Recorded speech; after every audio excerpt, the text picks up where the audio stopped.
All right, hello everybody. Today I have a rather hefty book to talk about. This book was recommended by, I think it was recommended by Stephen Sinclair in the comments. I should probably look that up, but I think I got it right. This is The Winter King by Bernard Cornwell. Cornwell, not Cornwall. And this book was published first in the UK in 1995 and in the US in 1996.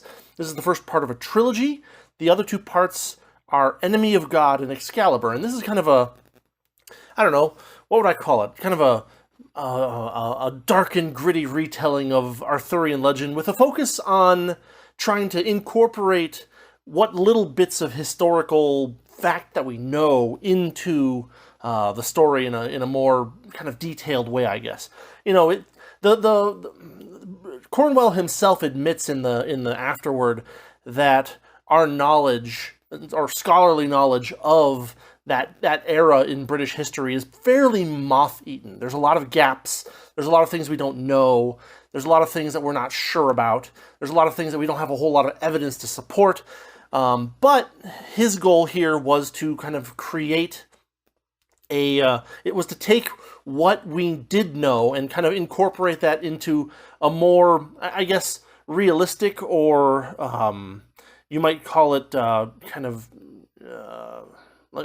realistic or gritty retelling of the Arthurian legend, which, you know, we have a long history of Arthurian legends, tales, Mallory and all kinds of stuff, Gawain and the Green Knight, all that good stuff.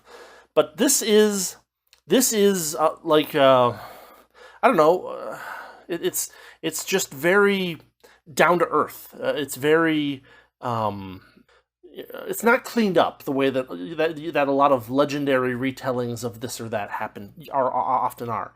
So this story takes place around 500 AD. The Romans have left Britain, and the country is now at war. When the Romans left, basically there was this massive power vacuum that pulled in both Irish and Saxon conquerors, as well as, we don't really get into the Scots, as far as I can tell in this book, or maybe there's a group of people that were the Scots, that were the precursors to what we now call Scots, but I don't know. We don't see them, maybe they show up in later books, I don't know.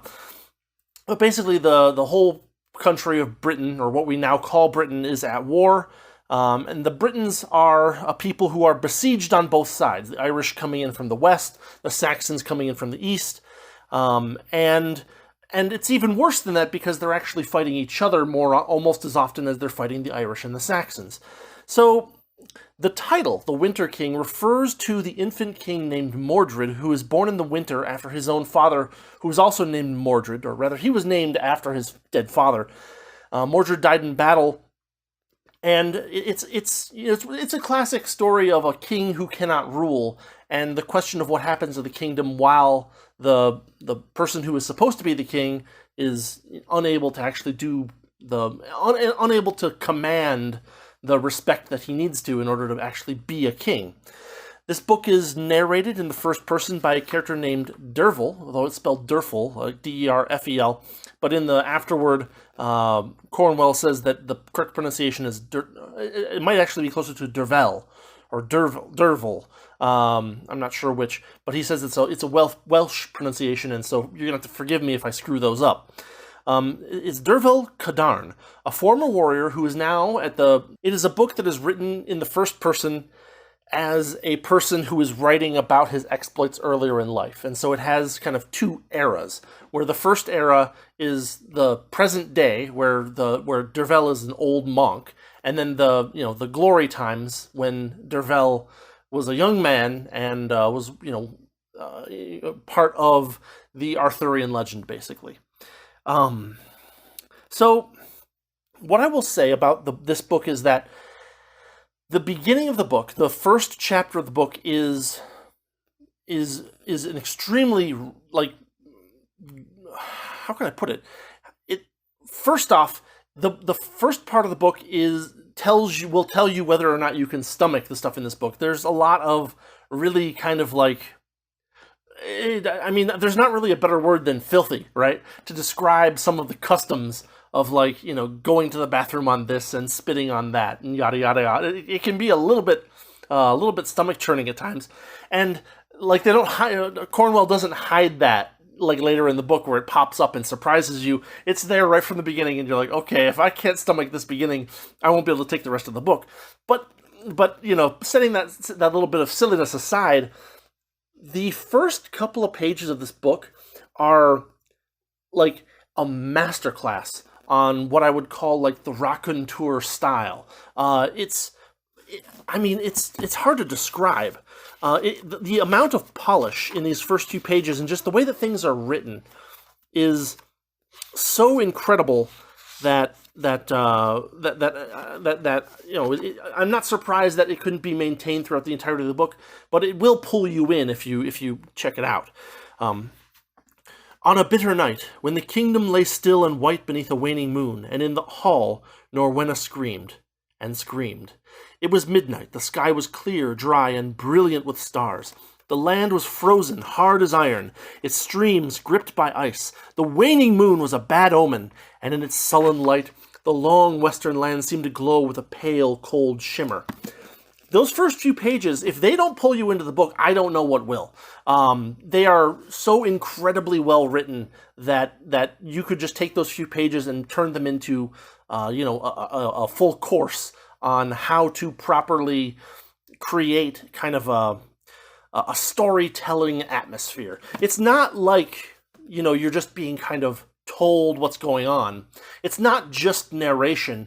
It is an expert storyteller explaining to you in extreme detail and with excellent use of bits of metaphor and simile here and there, descriptions, carefully chosen adjectives. It is the most polished part of the book, and it tells you everything you need to know about whether you'll like this book or not.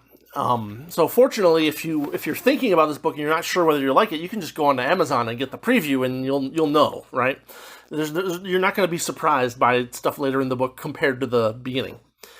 To call the atmosphere high level is to understate it. The tone is slightly old-fashioned, but still completely readable. And what I'll say is that once we get past this first chapter, Cornwell does kind of lapse into a more standard, kind of less amazing storyteller tone, but I kind of wouldn't expect this level of writing to be able to be maintained for a 450-page novel. But at the same time, the book is still really well written for the remainder of it. I'm not saying that it's good and then bad. I'm just saying that it's really, really, really good and then pretty darn good after that. Long descriptions of things are the rule. Cornwell will often spend half a page describing a walkway around the side of a fortress that we'll only see that one time. We'll never see it again. But still, we get half a page on it. And while this is very well done, it might bore some readers who are a little bit are looking for a little bit more constant stimulation, I guess you could put it. The dialogue is both believable and very tense. Tightly wound might be a way to put it. There's good amounts of it. There's lots of careful discussions between characters about what they're going to do, what they plan to do, whether they think they're going to survive or not, all that kind of good stuff. And the tension and the uncertainty of things is a major element of the story, with all of this political maneuvering and backstabbing and alliances being made and broken. And actually, some of the strongest points of the book, in my opinion, are examples of where compromises were made. Someone wants this, but he says he'll accept this. Someone, plans for this, but decides that he has to, but when the actual battle begins, he discovers that he has to deal with this kind of thing. There's all this compromise in the book that's really, really interesting to see and see how it affects all the different characters. And speaking of characters, there's just a ton of them. There's literally, I think it's like 5-6 pages at the beginning with just like the characters, the cast of characters. It's three full pages with 25, 30 characters per page, something like that. And then there's a page and a half more places. I'm not gonna be able to go through every single character and what they do, but what I'll say is that in general, many of them have very significant roles. A lot of them get some, significant, if not super ridiculously involved development, and there's a wide range of character types and kind of patterns of behavior. You're not going to find two characters that you find to be, indistinguishable from each other. They're all different in clear and well-expressed ways. Another thing about the story is that we are talking about, 500 AD England. We're talking about the legacy of the Druidic religion, and madness as a form of being touched by the gods, so to speak, makes things even more unpredictable, right? This character will have a bout of madness and this will happen. Or this character will be insane for a period of time until they are rescued and recovered by this other character. There's a lot of stuff going on where people are just literally crazy, and that makes things a lot more unpredictable. It's not a book of where every character is someone who's willing to sit down at a table and discuss things over. There's going to be lots and lots of crazy people doing crazy things with possibly crazy effects. Now, I'm not very knowledgeable about Arthurian legend. I know most of what I know about Arthurian legend comes from repeated watchings of Monty Python and the Holy Grail. So I'm not the best source for this, but my assumption, my guess, is that the writings of someone like Mallory is going to be a lot more cleaned up compared to how things probably actually were insofar as they were, right? We don't even know for sure, and Cornwell admits this, we don't even know for sure whether there ever really was this Arthur character, this Arthur person. There's some evidence, but some of the contemporary things that were written at the time don't mention him, and he only gets mentioned several hundred years later. There's a couple other bits of evidence that he notes, like, oh, suddenly there was a bunch of children, like male children, whose names were Arthur, and maybe that's because there was this Arthur character, this person who did something that kind of, made the people happy or was, notable to the people. But even so, there's still kind of not a whole lot of really hard evidence about the existence of Arthur. Or, maybe that wasn't really his name. There's also possibilities that Arthur was a nickname for someone with a different name. And so we hear about them in early legends from their real name, and then later on they got turned into this Arthur character. Who knows, right? And I certainly don't know, but Cornwell knows as much as he possibly can. Yeah, so whereas traditional tellings of the story, I suspect, are a little bit more cleaned up, a little bit more sanitized, I guess. This one kind of revels in the dark and often, filthy by modern standards, activities and customs of the Dark Ages. To put it as euphemistically as I can, there's lots of references to the creation of and applications of human bodily wastes, which can be quite unsettling at times. Stuff that you don't. There's that old joke. A character. I think it was the Venture Brothers, right? A character dies, and then you hear their bowels doing a thing, and someone says, "Oh, they never show that part on TV." Well, they never show that part in the Arthurian legends, but you get it here where it's applicable. It's not.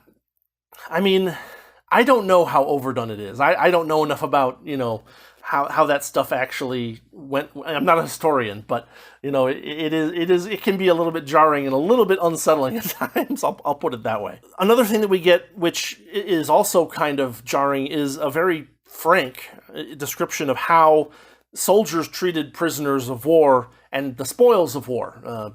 There's a lot of that as well, and it can be very. It can be shocking at times, honestly. We get lots. Also, since we're dealing with this kind of Druidic religion, and the point of the Druidic religion in the book is that nothing was ever allowed to be written down. Nothing was supposed to be written down because once it's written down, you get dogma.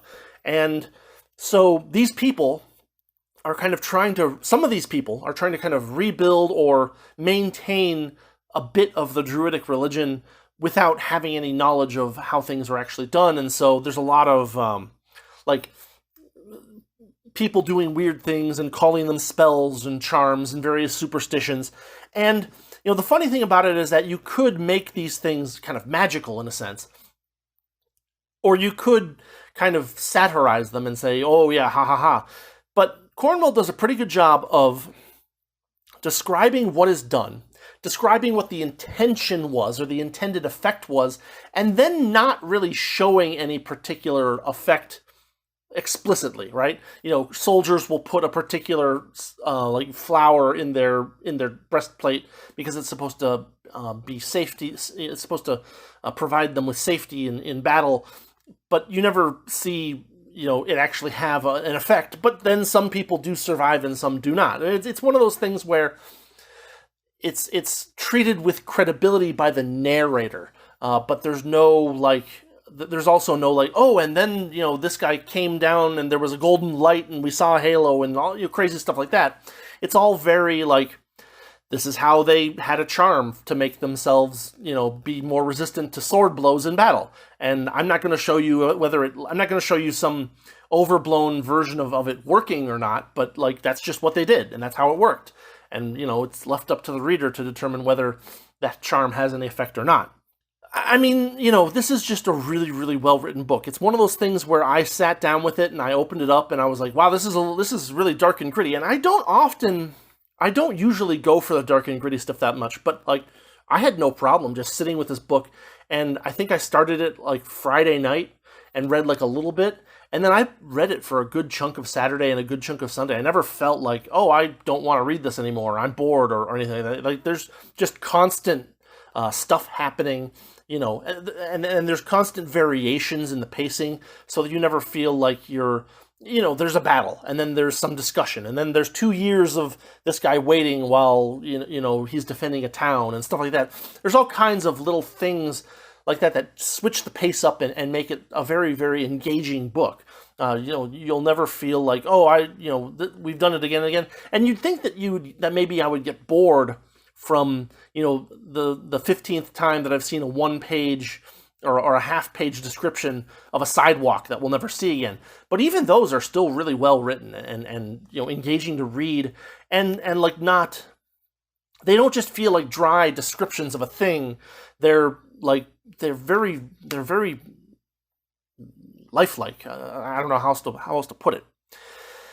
And so, I have basically no qualms about the way that this book is written, except for one little tiny quibble that I have, where a couple of times, mostly early in the book, Cornwell does this thing where there's this big chunk of foreshadowing, and then a paragraph, a decent-sized paragraph of very heavy foreshadowing, followed by a single sentence that kind of pulls you back to the moment, but does so in a way that I feel like it's obviously it's deliberate, but personally, I just didn't like it. Let me give you an example, because I did make some notes. I did mark some pages, not mark them, but tag them. So yeah, here's one. So we little background. We've just gone through pages and pages and pages of kind of the story, right? We're not in the looking at because there are portions where we're looking at Old Man Dervel and him talking with people while he's writing this chronicle, right? But here we've just spent a lot of time in the past, right? We're not in the present day point, but then suddenly we jump to the present day, sort of. Quote, "These days, these my dying days that I spend writing in this monastery in Powys's hills, I sometimes close my eyes and see Nimue. Not as she became, but as she was then, so full of fire, so quick, so confident. I know I have gained Christ, and through his blessing I have gained the whole world too. But for what I have lost, for what we have all lost, there is no end to the reckoning. We lost everything. The feast was wonderful." And that little sentence there, "the feast was wonderful," is, I don't know. Clearly it's deliberate, but I just don't like it. There's actually an example where it was done, he does that a couple of times throughout the book, where there's where you're in the past, and then he suddenly comes to the present for a paragraph, and then he jumps back to the past for one sentence, and it was the one thing that I found that I disliked about the style here. Let me see if I can find I mean, there's another one. Yeah, here's another one. I kicked a stone out of the soil and brushed the earth with it. Then, at Arthur's bidding, I scratched Ael's name on the stone with the point of my knife. Arthur used his own knife to dig a deep hole at the foot of the oak, then stood. My oath is this. Blah, blah, blah, blah, blah. May the gods forgive me, Arthur said, for the deaths I have just caused. Then we went to cause some more. Again, we see that one-sentence thing that happens that, like, I just did not enjoy that particular... Like, it stuck out to me as something that didn't fit with the rest of the book. But here we have actually, near the end of the book, we have a much better one. What do you think, Lord Prince? He's lacking for throwboard players? Colwich grinned. These bastards may not have the belly for a fight. He gestured towards the fort that was thronged with Tudric's neatly uniformed men. But we have. I suspect we're going to attack all on our own. He saw our surprise and laughed. You heard Lord Agricola the other night. 200 men can hold Lug Vale against an army. Well, we've got 200 spearmen and Gorfidid possesses an army. So why do we need anyone from Gwent? Time to feed the ravens, right? Great paragraph. And then, like, and what I was expecting here was a one sentence, like, oh, something went wrong and we're going to do, we have the one sentence thing. But actually he does something different. He elaborates a little bit more. The first rain fell, hissing in the smithy fires, and it seemed we were going to war. And, like, that I thought was, like, similar to the paragraph followed by one sentence, but I thought it worked really well in that case. Oh, and then this quote. Here we are. Bedwin interrupted me. If, Derval, if Mordred's father had lived, or if Arthur had killed Gorfidid instead of just taking his arm, everything would be different. Here's the quote I liked. History is nothing but ifs. There's a lot of really good little lines and stuff like that in the story, and I really want to kind of highlight that although there was this one method that Cornwell used that I didn't like, the whole book is replete with things that I did like very, very much. So, and the goal here is not to nitpick about something in the story, but just to note that there's this stylistic choice that Cornwell made that I just didn't like, that he did a couple of times. But I don't think it really detracts from the flow of the overall story.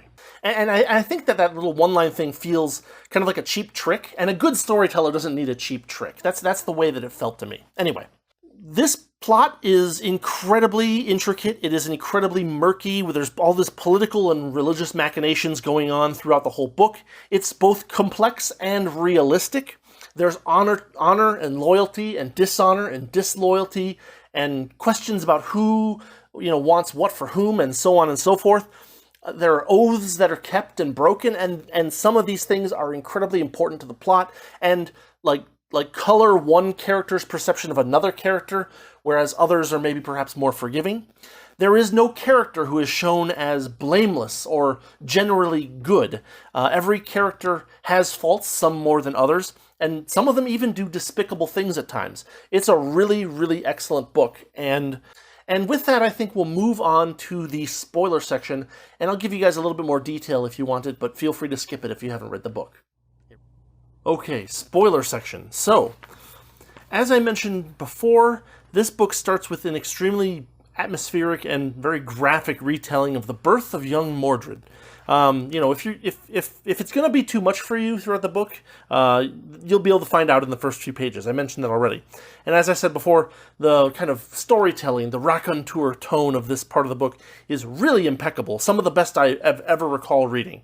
Little Mordred's father is dead, and the reason that he's dead is because Arthur arrived too late to a battle to save him. And this is an old trick. We've seen, if you've read enough stories of, swords and sorcery daring do, this is an old trick, but still a good one. It's not known whether Arthur did this deliberately or not. The suggestion from Derval is no, but Derval is of course very biased in favor of Arthur. And one of the things that happens because of this failure by Arthur is that Arthur is actually a bastard son of Uther Pendragon, and this would have been an opportunity for Arthur to have gotten some recognition, but instead Uther really does not like Arthur because he let his beloved son Mordred die. Fortunately, little Mordred is born alive and is declared heir. And then there are conditions made for his stewardship that involve a council of people. And the idea is that there's going to be a bunch of people to kind of run the kingdom until he can actually take the throne. From there, we move to the main part of the story, in the sense that we follow Derval around for most of the book. We move to Merlin's castle, and Derval is there. He's a young man there, and Merlin's castle is where we get to see some of the really most intense kind of madness throughout the story. Merlin's castle is a literal madhouse where madness is seen as an effect of being touched by the gods in druidic thought. Nimue is a friend of Derval and a pupil of Merlin. And I'll leave all the intricacies of that to the reader.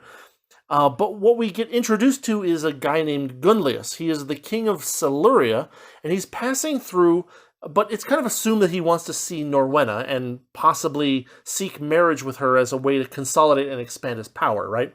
Norwenna is the mother of little Mordred. Mordred is not ready to take the throne, but Gunlius, by taking the throne and wedding Norwenna, can basically become the foster father of Mordred, and that'll give him basically a position as the High King, or at least that's what he hopes. Now, while he's there, Nimue plays a series of tricks to kind of scare him and his soldiers away, and succeeds, but basically that helps to turn him into a major antagonist throughout the rest of the book. Gunlius actually gets what he wants at a later council. There's this long meeting where they're all talking together, and it is determined that Gunlius will indeed be allowed to wed Norwenna. And despite the fact that he gets what he wants, and this is one of the elements that makes him really effective antagonist, is that instead of just wedding Norwenna and being subtle about things, he basically runs in and attacks Merlin's castle and kills Norwenna and a bunch of other people, and most of our characters have to escape. There's a lot of casualties, and we see here that in the book, nobody's basically going to be safe. Again, this story is told in kind of like a two time period way, where most of the book is written as old Derval writing about what happened to young Derval. And then we have the short periods of present day where old Derval is talking about stuff, and we get enough from old Derval that we know that a lot of these characters, if not all of them, are going to die. But here, we see just how precarious everyone's position actually is. A bunch of characters that we just spent a long time kind of saying, oh, this person does this, and this person does this, and this person does this. They all get basically slaughtered, or many of them are assumed to be slaughtered, but we don't know for sure. So, at the very start of the story, the tension is already pretty strong. There's a lot of this character is probably going to die, but when, right? That's the open question. The only person that we know for sure isn't going to die is Derval himself. Now, as they're being chased by Gunlius, Arthur basically rides to the rescue, and Derval joins him as a spearman under Arthur's champion Owain. But here's where we see kind of one of what is perceived by the characters as one of Arthur's great weaknesses, is that he refuses to kill Gunlius without orders from the council. And there's a lot of back and forth about this that was really, really interesting, where it's like, well, I should kill him. He killed a bunch of people that I care about, but, I'm not supposed to have the authority to kill him. He's surrendered. I guess what I'll do is I'll go to the council and I'll ask them what his punishment should be. And, we end up with Gunlius being left alive, which leads to him being an antagonist through the rest of the book. What people criticize Arthur for in this case is that basically he builds up enemies and makes them strong and makes them hate him, and then keeps them alive. Whereas his enemies, if they had Arthur, Gunlius wouldn't wait for a council to tell him whether or not he can kill Arthur. And this kind of double standard, it's not really a double standard because it's one set of characters with one standard and another set of characters with another standard, right? Those are two different things. But basically, Arthur's love of peace, in a sense, is one of his greatest weaknesses, or at least that's the way it's portrayed by Derval as the storyteller. Which, again, I think is a really good it shows the double-edged sword, right, of having a higher standard of justice than your enemies. And I think that's a really interesting aspect of the story, and it gets played in a lot of really interesting ways. We have a lot of people who, probably deserve to, get their heads chopped off and don't. And a lot of people who don't deserve to get their heads chopped off who do, because of these differing standards of justice. So from there, Derval is now, working for Arthur via Owain, and he spends years and years and years as a soldier. We get little bits and pieces of this with lots of really interesting little things that happen here and there. Like, there's one major bit that talks and covers kind of like the murderous acts that a soldier is expected to perpetrate, and that he is forced to by way of his oath to follow the orders of the person that he's under, right?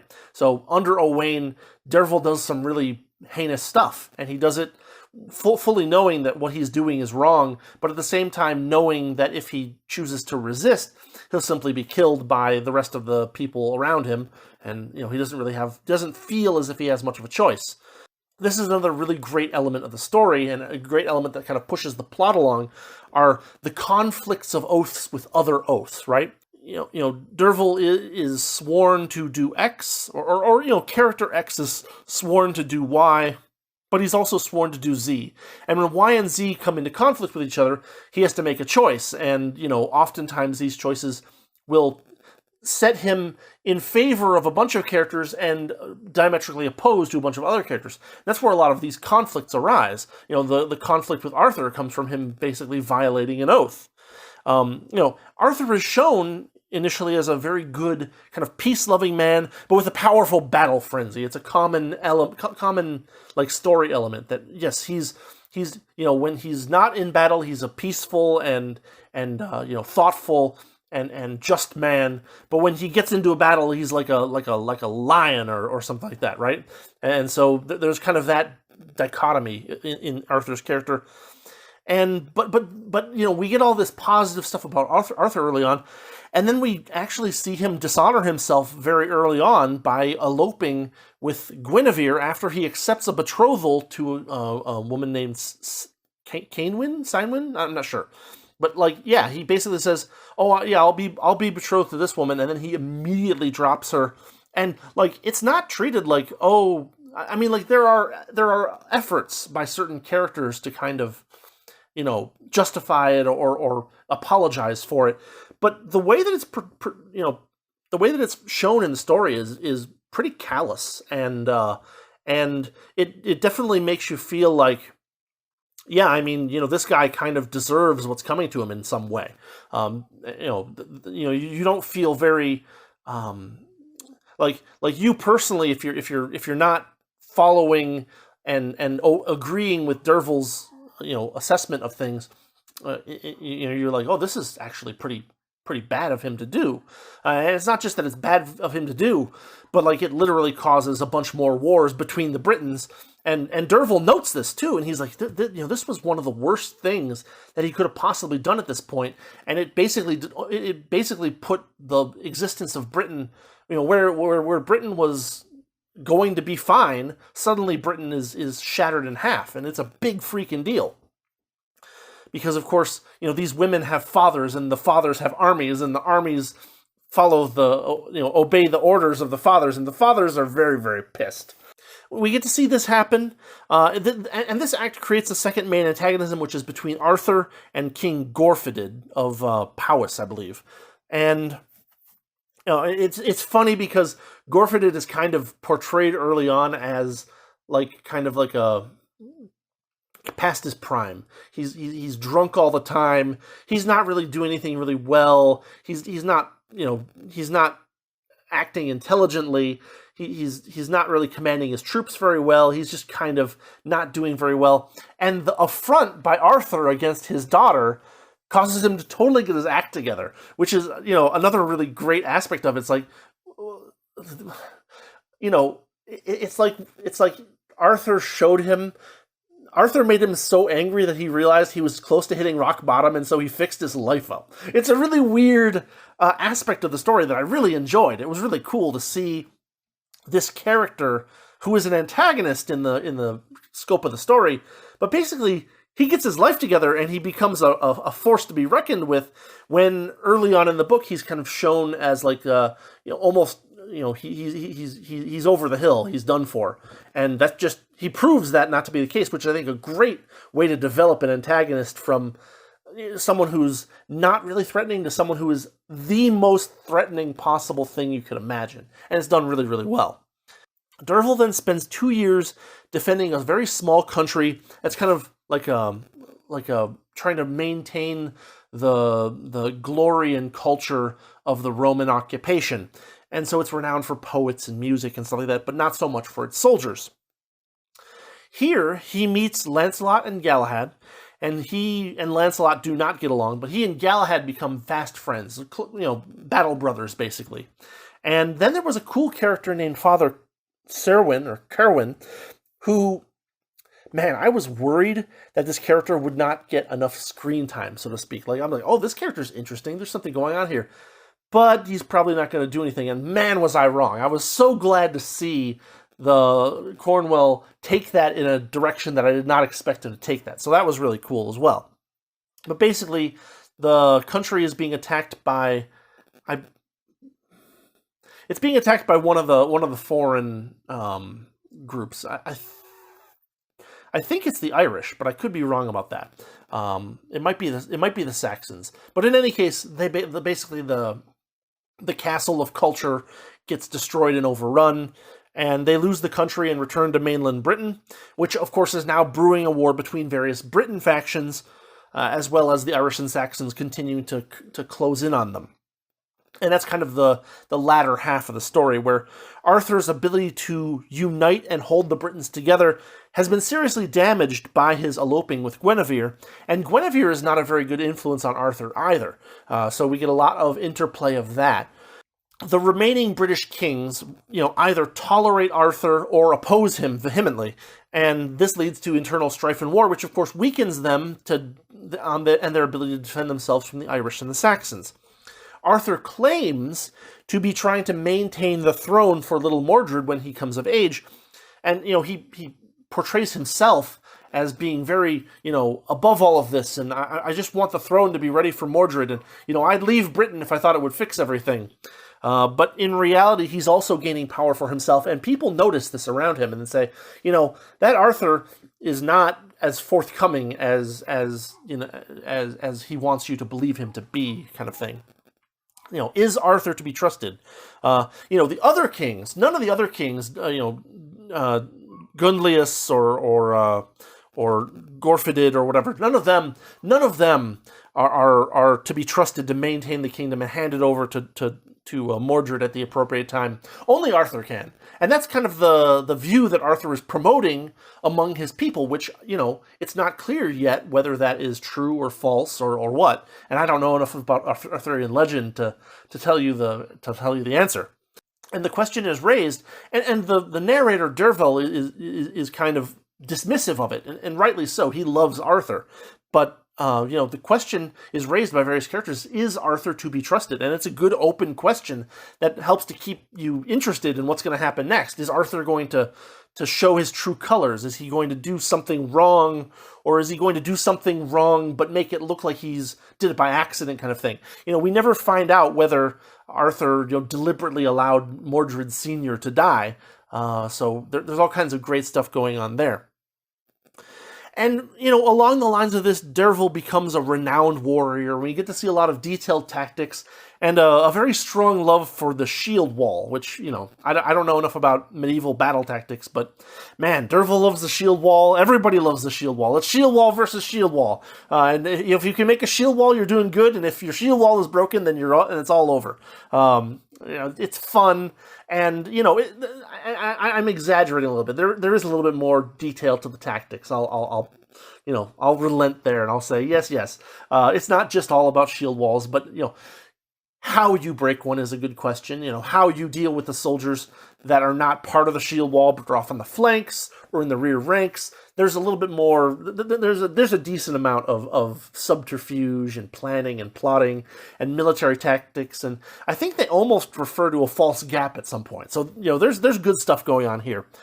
I mean, I could make this spoiler section go on for a very long time, but I didn't want to. I wrote only a limited number of notes about the things that really hit me the most, and so I'll just list a couple more little cool, crazy things that happened in the book that I thought were really cool. Like, for instance, there's a section of the book where Nimue basically goes nuts, and she gets exiled to the Isle of the Dead, which is actually a peninsula, but it's basically walled off, and it's like a open-air insane asylum. And Derval visits the Isle of the Dead to rescue Nimue, and there's a lot of great tension here. There's a lot of, terrifying, crazy people that are portrayed in a very unsettling and terrifying way. There's some cool turnarounds and stuff. I don't want to give too much spoilers there, but that part of the book I thought was really cool, really interesting. We get details on a couple of pagan cults. We have the cult of Mithras, which is a warrior cult that Derval gets initiated into, and we get the cult of Isis, which is the Egyptian goddess of something, but Guinevere is trying to create that, and so we get some attention there, and we get some weird, fun, crazy stuff there, and we also see a lot of conflicts between Christianity and paganism. Cornwell talks about how some authors have portrayed that there wasn't really that much conflict between them. Cornwell chooses a more confrontational, kind of perspective on how they were working with each other and how they were working against each other. We also get to see the dark side of the church, in the sense that there is, greed masquerading as as charity. Kind of, it's weird. There's some interesting stuff in there that I thought was really well done. And it's the church is gathering all this gold from pilgrims, but they won't use the gold to help defend the country, and there's enough kind of mixed feelings about that and different perspectives you can take that I thought it was really interesting and really just kind of a detailed and realistic treatment of things, right? The church doesn't want to lose its artifacts for good reason, but at the same time, if the church doesn't give up its artifacts, then the land may be overrun by the Saxons or the Irish or whatever, and who knows what will happen to the church then. Some characters are more short-sighted and some are more long-sighted. Far-sighted, I guess, is the proper word, but it's really well done. We get to see corruption and greed of both kings and the church. Neither side, so to speak, is immune to the lure of wealth and things like that. And another cool thing is that we get to see a couple of negotiations with the Saxons and with King Gorfidid himself. There's some really good tension in these scenes. There's some really interesting uncertainty, well, are the Saxons even going to listen to us? Or, we're trying to give them gold to buy peace for a few months, but is that even going to work? Are they just going to kill us? They might. We're going into their territory with a small armed band, and they could take us all out if they really wanted to. So we're hoping, right, that our offerings will be enough to let them, to not only convince them to make peace for a little while, but also to let us leave alive, which is kind of what we are hoping is going to happen. Merlin shows up a few times unexpectedly. Merlin is a really weird character in this book, and I mean that in kind of a good way. He's not predictable. A lot of the druid characters in this book are very kind of gross, and Merlin is not. But Merlin, despite the fact that he's not as gross as the other druids are, not as filthy, in his practices, he is single-minded, inscrutable, and very callous. He is not like the friendly wizard of the Sword and the Stone movie from Disney. He's basically looking for and focused entirely on finding these 13 treasures that supposedly, with the correct rituals, will restore the British gods, the original British gods, the pagan ones, to power and kick out all of the non-British influences in the country. And so he's working on that, and he appears a couple of times kind of when he's needed, but a little after it would have been best if he had showed up, kind of thing. So that's also a good source of tension and confusion and interest, frankly. He's a well done character that is not the same character that you've seen in other, I assume he's not the same character that you've seen in other tellings of the story. And then the book concludes with this very pitched final battle against all odds. It's carefully built up over the course of several, several dozen pages, I guess, 100-ish pages, where the planning and then the execution of this final battle are really, really carefully built up and very, very well built up. And I found that to be very satisfying and a good way to finish off the story. You have a climactic final battle. It goes, well at first and then poorly and then well again. It's, it's a little formulaic, but it's realistic and believable. So, I thought it was really, really well done. So with that, I think I'll stop going on and on and on about spoiler stuff, and we'll just get on to the conclusion and we'll finish this up. So here we go. All right, in conclusion, this is a complex and multi-layered and fascinating story that is extremely well told in this book. It's long, and it's sometimes a bit overly descriptive, but it's never boring. Even though Cornwell is talking about the marks on a path down beside a forest grove, you're still interested in what he has to say and the way he's saying it. It's very well written, and the use of varying levels of tension and uncertainty in the part of the reader are handled masterfully. I would say it's very, very, very. It was a really good read.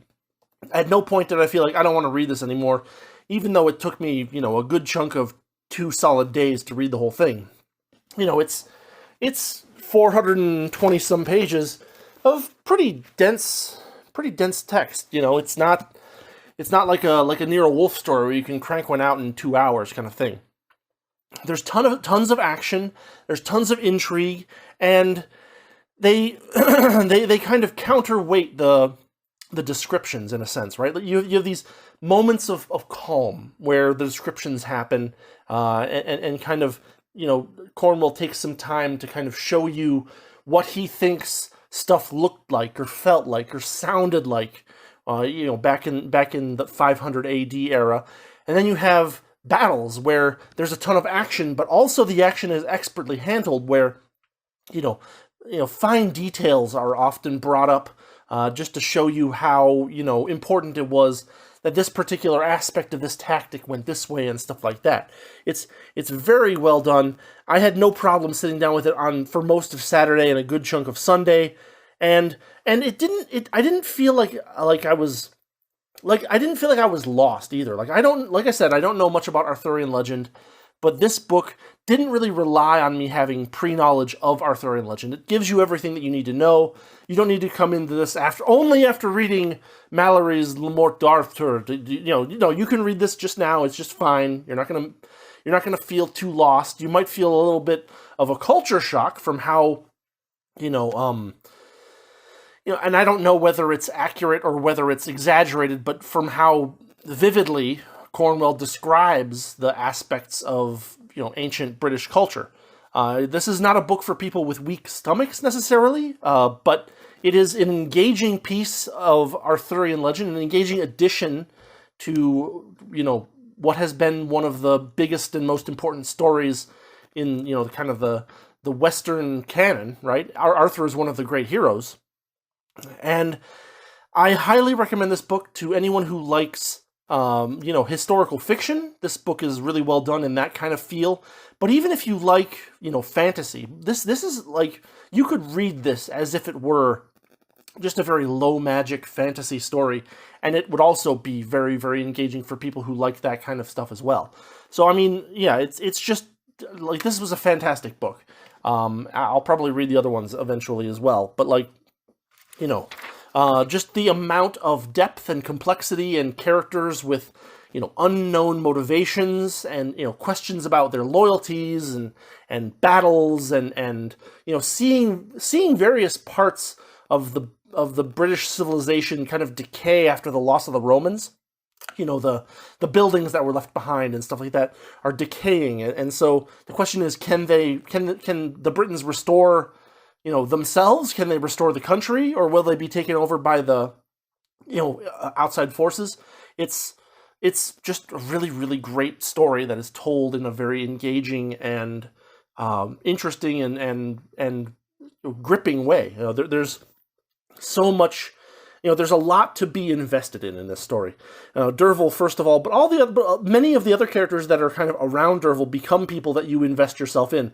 Galahad is very, very interesting. Even Lancelot has some interesting points, and I think we're going to get more into Lancelot in the later books. He doesn't have a huge part in this one, but we kind of see him as a snake or a cheat, and that is an interesting aspect of kind of the perception that you have of Lancelot as a character from what I know of other Arthurian legend bits, which admittedly is a small amount. Anyway, great book. If you're worried that it'll be too much for you to stomach, read the first few pages. The free sample on whatever bookstore, and you'll know, if you can tolerate those first few pages, you'll be okay for the rest of the book, probably. But if you don't have a problem with that, if you don't have a weak stomach, absolute recommendation to read the book. And frankly, it was something new in a lot of ways, despite the fact that the subject matter is quite old. I don't know, maybe once I read more of the older Arthurian legends, I'll have a lower... this book may drop down a little bit, but maybe it'll go up too. I don't actually know.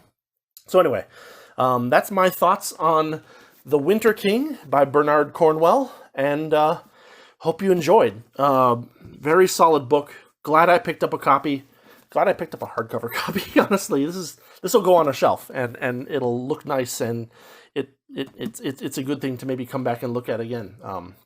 Oh, and one more thing before I go. I think I know already what I'm going to be doing next week for a review. This is going to be a little bit of a change of pace. I'm going to be looking at a true crime book that was recommended by someone in the comments a little while ago.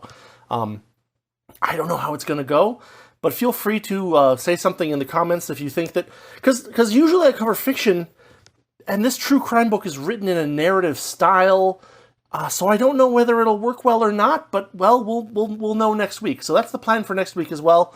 Hope you'll enjoy that too. And thanks for watching, thanks for listening, and I'll see you next time. Have a good week.